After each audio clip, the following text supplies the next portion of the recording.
Olá, queridos amigos.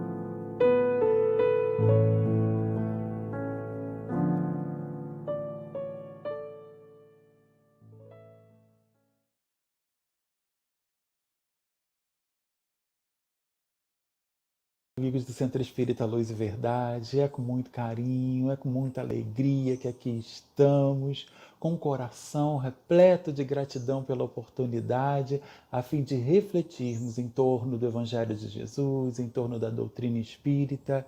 E antes de mais nada, já agradecemos muito a Deus por esta oportunidade.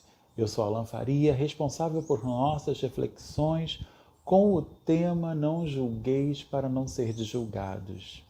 Mas antes de adentrarmos ao nosso tema, faremos a leitura de uma página que visa o nosso preparo, visa a nossa harmonização, a fim de que possamos estar conectados com o mais alto e possamos, aproveitar tudo aquilo que será trazido para nós aqui em termos de conhecimento, de reflexões.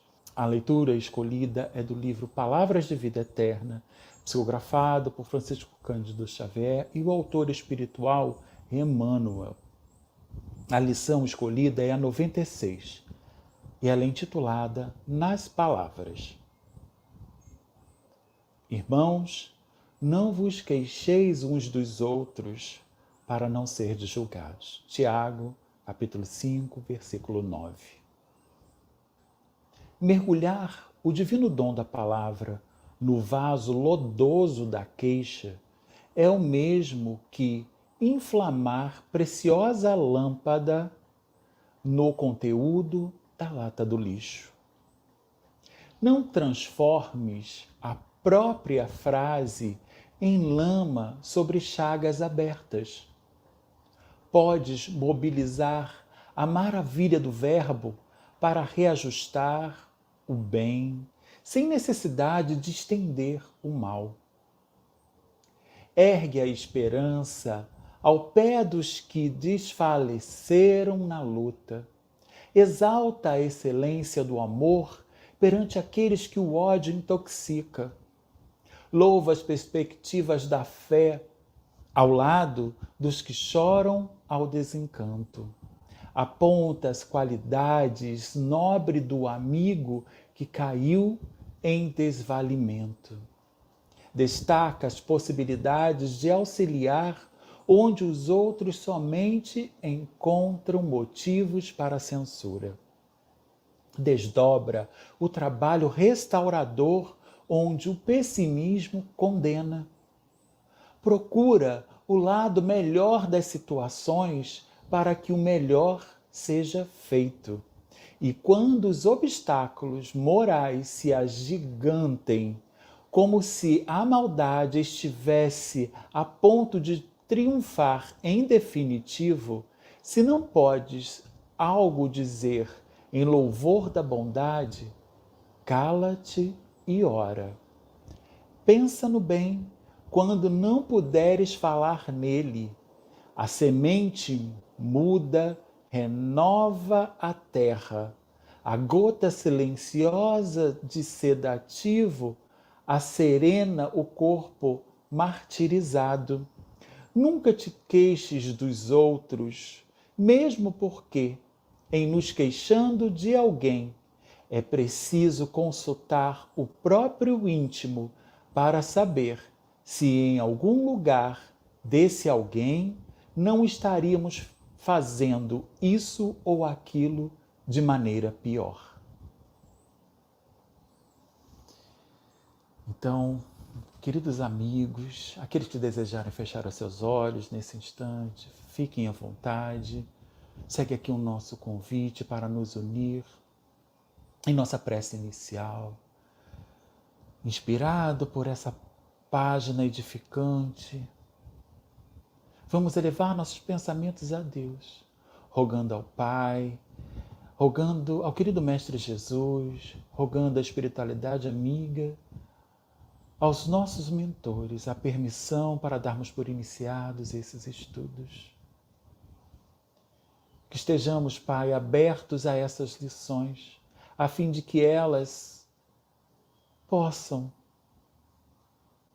finalmente, fazer a diferença em nossas vidas a partir do momento em que a abraçamos e colocamos em prática no nosso dia a dia, a fim de edificar não só o nosso caminho, mas de auxiliar aqueles que caminham conosco, que vêm mais atrás, que ainda não te conhecem.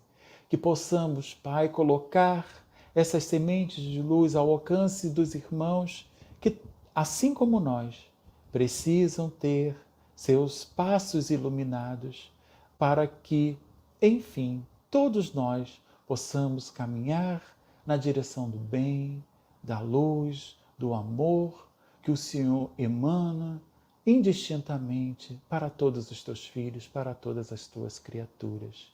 Que esse amor, Senhor, possa nos revestir nesse instante com aquilo que precisamos para nos sentirmos melhores, hoje, agora e sempre. Que assim seja, Pai amado. Graças a Deus. Então, queridos irmãos, como já adiantamos, o nosso tema hoje é Não julgueis para não ser julgados. Então, é um tema pautado no Evangelho segundo o Espiritismo, seu capítulo 10, itens de 11 a 13. E é interessante a gente perceber que esse capítulo do Evangelho segundo o Espiritismo nos leva a refletir sobre os ensinamentos de Jesus a respeito dos julgamentos que normalmente fazemos das ações do próximo. E ele começa com um alerta.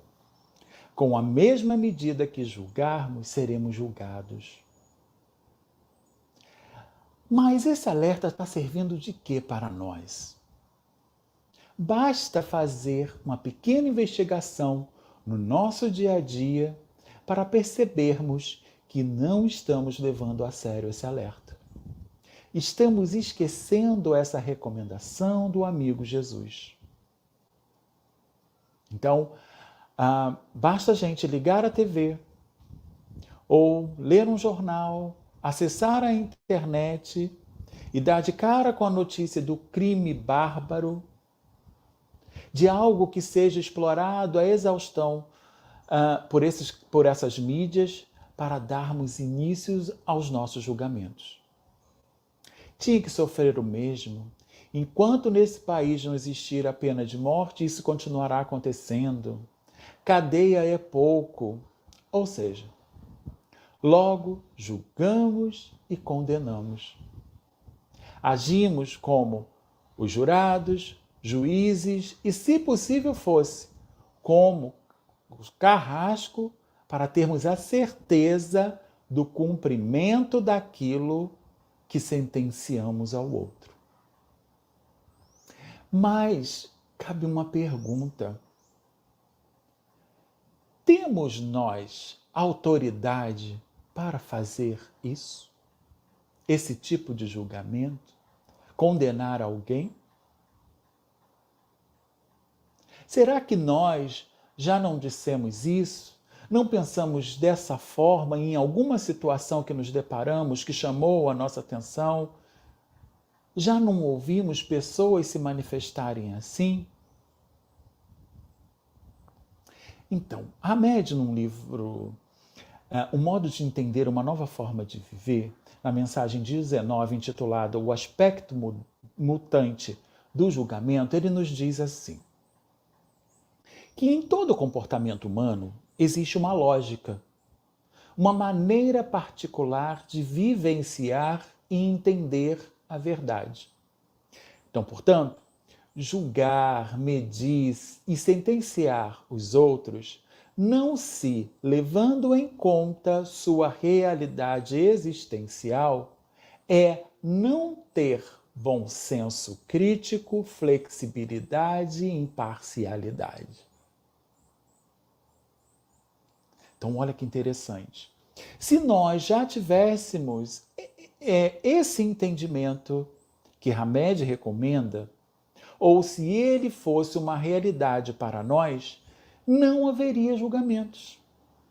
Pois não temos como abranger todos os ângulos que compõem um fato, uma situação, seja ela qual for.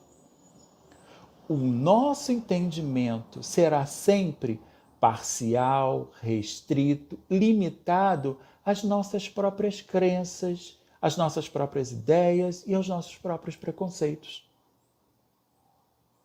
Como nós não estávamos ali, não participamos daquela ação de forma direta, não estávamos na presença, nem no momento em que o fato ocorreu, teríamos nós condições de avaliar com justeza aquela cena. A gente está vendo uma consequência de atos ou de ações ou do livre-arbítrio que foi utilizado, de ações que foram tomadas, de comportamentos que foram deliberados, não é assim? Mas quais foram as motivações? O que desencadeou aquele acontecimento, aquele fato? Então a gente precisa ter muito cuidado, ter muita atenção. E isso porque as bases que utilizamos para justificar os nossos julgamentos estão mudando o tempo todo, estão em constante modificação. Tudo evolui, se transforma, renova, recicla. E basta observarmos a nossa sociedade para verificarmos essas mudanças acontecendo. Hábitos, comportamentos, ideias que eram normalmente aceitas por nossa sociedade em outro momento, hoje já não são admitidas. E vários são os exemplos nesse sentido. Não é assim? Porque evoluímos, o progresso veio, as leis acabaram sendo alteradas, modificadas para atender uma nova necessidade, uma nova realidade. E aí aquilo que valia, ou que era praticado, ou que era entendido há 100 anos atrás, há 30 anos atrás de uma forma, hoje já não são mais admitidos. Então precisamos refletir bem antes de agirmos dessa forma, porque com a mesma medida que julgamos, nós seremos julgados. Além disso, não podemos esquecer do aspecto exatamente mutante do julgamento, como falou Hamed.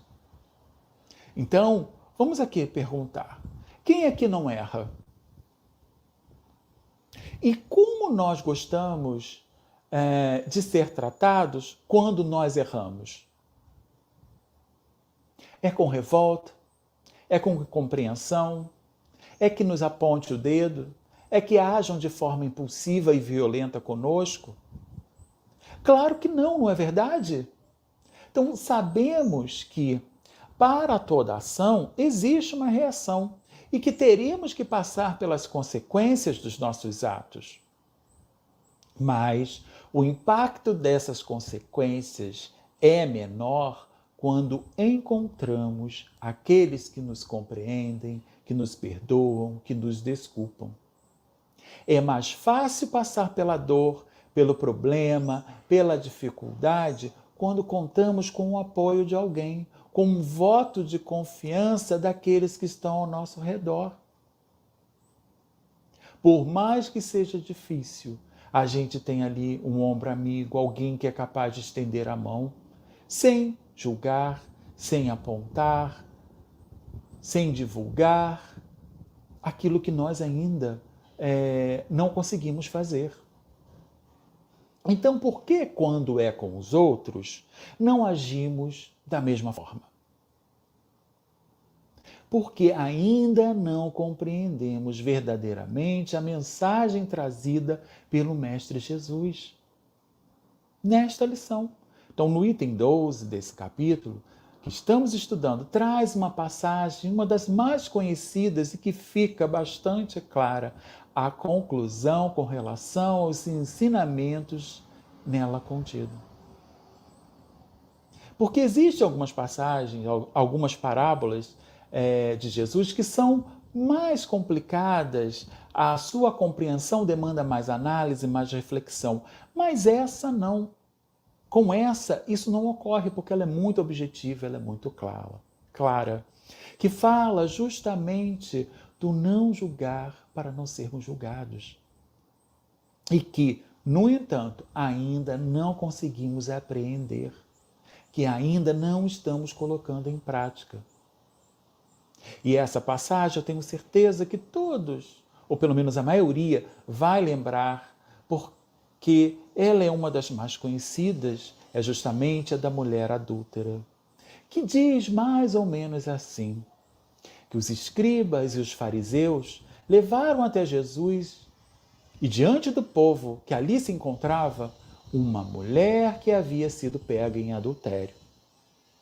Então é preciso lembrar que naquela época, naquele tempo, essa atitude era considerada uma atitude reprovável, como um crime cuja sentença era o apedrejamento, de acordo com as leis civis instituídas por Moisés. Na verdade, eles estavam ali testando Jesus para terem do que acusá-lo. Antes de responder, Jesus abaixou-se e pôs-se a escrever com o dedo na terra. E aqui vale ressaltar, né, que essa é uma atitude de Jesus, ela é bastante significativa. Ele não respondeu de pronto, levado pelo calor das emoções. Ele certamente estava refletindo na melhor forma de aproveitar aquela situação para exemplificar, para trazer para aqueles que ali estavam precioso ensinamento. Lição essa que deveria ser praticada por nós quando tomamos conhecimento dos fatos hediondos, refletirmos, analisarmos antes de qualquer coisa. Então, o exemplo aí desse gesto sublime de Jesus, antes de responder, buscar ali a reflexão, olhar para dentro de si mesmo, buscando o que pode ser proveitoso. E continua. Como os escribas e os fariseus continuavam a interrogá-lo, porque enquanto Jesus fazia esse gesto reflexivo, eles continuavam a interrogá-lo. Então Jesus se levanta dizendo: aquele que dentre vós que não tem pecado, que atire a primeira pedra. Ouvindo isso, eles começaram a se retirar, ficando apenas Jesus e a mulher. No que ele pergunta: mulher, onde estão aqueles que a acusavam? Ninguém te condenou? Ninguém, Senhor, respondeu ela. Eu também não te condenarei. Vai, e no futuro não peques mais. Então, João, capítulo 8, versículos de 3 a 11. Nós encontramos essa passagem. Aqui, então, nós observamos que, por mais que as leis humanas indiquem os preceitos legais a seguir, precisamos analisar à luz das nossas próprias ações, buscando identificar se possuímos autoridade moral para aplicá-las aos outros. Se somos capazes de fazer o mesmo, de pensar o mesmo, de desejar o mesmo, não temos autoridade moral para falarmos e muito menos condenar alguém. O que vai nos diferenciar daquele que fez aquele gesto se nós estamos desejando a mesma coisa? Se no lugar dele faríamos o mesmo ou até mesmo pior? Então, Hamed, ainda naquela mensagem, o aspecto mudante do julgamento, a gente destacou aqui uma outra parte, que ele fala o seguinte: quando julgamos ou avaliamos, quase sempre o fazemos com os nossos sentidos estreitos e visão diminuta, sem conhecer toda a extensão dos fatos, uma vez que nos faltam elementos satisfatórios para discernir tudo aquilo que é real e eterno nas coisas impermanentes. O que desabrocha e fenece num período curto de tempo. Portanto, quase sempre erramos quando julgamos ou sentenciamos algo ou alguém. Por isso, és inexcusável, ó homem, quem quer que sejas, que te arvoras em juiz, porque julgando a outrem, condenas a ti mesmo. Então, é preciso avaliar os aspectos mutantes dos nossos julgamentos. É isso que Hamed está falando, trazendo para nós. É preciso observar, analisar, refletir a respeito da nossa inconstância, a fim de que venhamos a perceber que estamos mudando de opinião o tempo todo, buscando entender que os fatos são dinâmicos e que tudo isso faz com que, naturalmente, não tenhamos bases seguras para sentenciar a nada e nem a ninguém, com o risco de estarmos condenando a nós mesmos. Então, na ocasião em que o fato ocorreu, o único ali que tinha condições de julgá-la e condená-la era Jesus. Como diz, lá no livro dos Espíritos, o espírito mais evoluído que encarnou aqui na Terra. E ele não o fez. E por que nós continuamos a atirar pedras? Outra coisa que nos chama a atenção nessa passagem é que Jesus não criticou a mulher, não fez comentários maldosos, não saiu espalhando a notícia, não fez cara feia, não olhou com desdém, não exigiu arrependimento, não agiu de forma preconceituosa. Limitou-se a dizer que, assim como os outros, ele também não a condenaria. Olha que interessante, hein? Mais uma vez, no gesto de Jesus estampado, o exemplo daquilo que deveríamos fazer diante dessas situações. Mas será que nós não estamos tecendo comentários maldosos, espalhando a notícia, fazendo cara feia, olhando com desdém, com menosprezo, exigindo que o outro se humilhe, peça perdão, se possível de joelhos, na frente de todo mundo, a fim de que venhamos a conceder o perdão? Jesus, que tinha condições morais para fazê-lo, não o fez. Limitou-se a dizer que ele também não condenaria. E vai mais além. Mostra à mulher que a vida não termina ali. Porque naquela condição, naquela época, sobre esse mesmo fato, qual era a sentença? Então, muito provavelmente, ela estava achando que ali seria o final, né? Teria terminado a sua vida naquela condição, porque a lei assim o dizia. Mas Jesus, ele foi mais além, disse para ela que até não terminava ali, que ali não era o final, passando uma mensagem de esperança. E quantas vezes, diante do problema, diante da situação grave, já não nos sentimos desesperados, desesperançados, achando não ter saída para aquela situação. E Jesus afirmou para aquela mulher, como afirma para cada um de nós aqui presente, aqui nesse instante, que está podendo compartilhar esse momento, que existe uma saída. Vá e no futuro não peques mais. Ou seja, não volte a tomar as mesmas atitudes que fizeram você chegar aonde você chegou.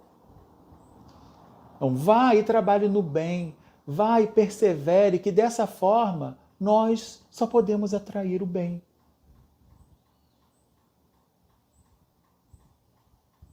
Outras oportunidades são dadas. Vem a solução, vem a alternativa. Mas se a gente não modificar as atitudes que trouxeram como consequência a situação que estamos enfrentando hoje, nada disso terá valido a pena.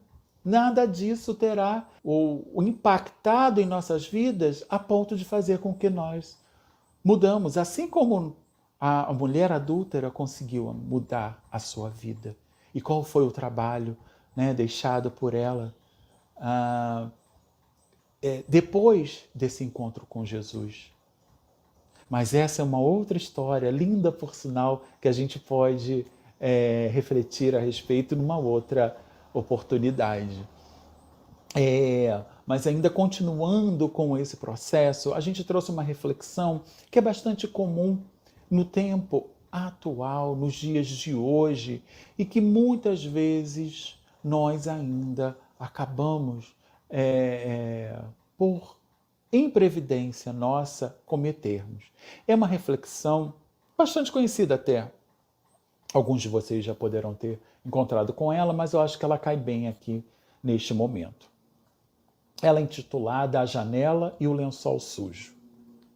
Um casal recém-casado mudou-se para um bairro muito tranquilo.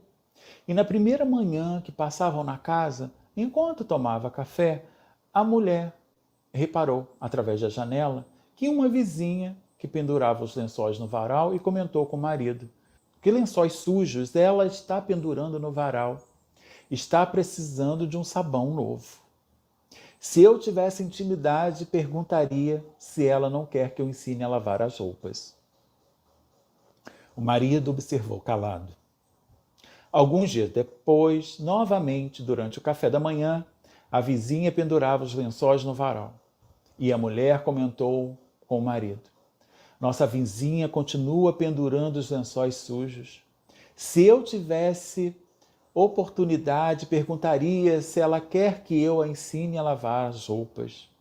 E assim, a cada 2 ou 3 dias, a mulher repetia seu discurso, enquanto a vizinha pendurava suas roupas no varal.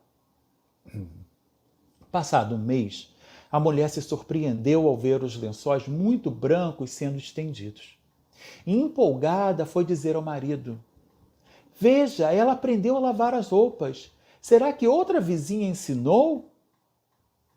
Por que eu não fiz nada? O marido calmamente respondeu: não, hoje eu levantei mais cedo e lavei os vidros da nossa janela. E assim é. Tudo, meus irmãos, depende da janela através da qual nós observamos os fatos. Antes de criticar, verifique se você fez alguma coisa para contribuir. Verifique seus próprios defeitos e limitações. Devemos olhar, antes de tudo, para a nossa própria casa, para dentro de nós mesmos, buscando identificar aquilo que precisa ser melhorado, aquilo que precisa ser purificado, aquilo que precisa ser limpo dentro de cada um de nós. É assim que lavamos a nossa vidraça, que abrimos as nossas janelas. Aquele que está sem pecado, que atire a primeira pedra. Dito por Jesus, também instituiu o perdão como um dever para cada um de nós, pois não há quem não tenha necessidade de algum momento da nossa jornada solicitar o perdão para nós mesmos. Que o Pai nos abençoe e nos inspire neste propósito. Agradecemos a todos vocês que escolheram dividir esse momento conosco. a todos os amigos do CELV, a todas queridas casas que vieram desfrutar desse momento, prestigiar a nossa casa. Deixo aqui o meu abraço fraterno e o desejo sincero que Deus nos conceda mais oportunidades como esta. Agora convido todos vocês à nossa prece final. Vamos, meus irmãos, nesse momento grave que a humanidade está passando, esse momento em que a espiritualidade superior nos fala da transição planetária, estabelecer nesse instante uma corrente vibracional, curativa, do bem, a fim de colocarmos aquilo que temos de mais puro e singelo em nós em favor de toda a humanidade, a fim de encontrar a todo irmão necessitado, a todo aquele agora que está passando por dificuldades, está chorando, está adoentado, precisando de alguma forma, de algo que venha como lenitivo, trazer esperança, fortalecer a fé. Então, vamos nos colocar nesse instante como elos de uma corrente entrelaçando os nossos corações, elevando os nossos pensamentos a Deus e percebendo sair uma luz que vai iluminando a nossa casa, os nossos familiares, saindo de nossas casas, iluminando os nossos vizinhos, nosso bairro, as nossas cidades, estado, país, a este planeta. Esta luz a envolver este planeta, dissipando todos os miasmas, quebrando, Pai, todo o mal, dissipando também todas as nuvens de pensamentos negativos que se acumulam ao redor da Terra, impedindo com que a luz chegue com mais intensidade e possa iluminar os passos e as consciências de cada um de nós. Que nesse instante, Senhor, unidos nesta mesma sintonia vibracional, onde os pensamentos elevados se fazem, que possam gerar a paz, a saúde, a harmonia, o amor sobre todos os lares, sobre cada coração, amparando e fortalecendo a todos os teus filhos, Pai, a fim de que a esperança e a fé possam se fortalecer em cada um de nós e mais conscientes das nossas possibilidades, dos talentos que o Senhor nos dotou, possamos, Senhor, trabalhar em sua seara, fazendo aquilo que já podemos, em favor de nós e de todos aqueles que nos cercam. Ampare e nos fortaleça nesse propósito, hoje, agora e sempre. Que assim seja, Pai amado, graças a Deus. O nosso muito obrigado, queridos irmãos. Estejamos em paz.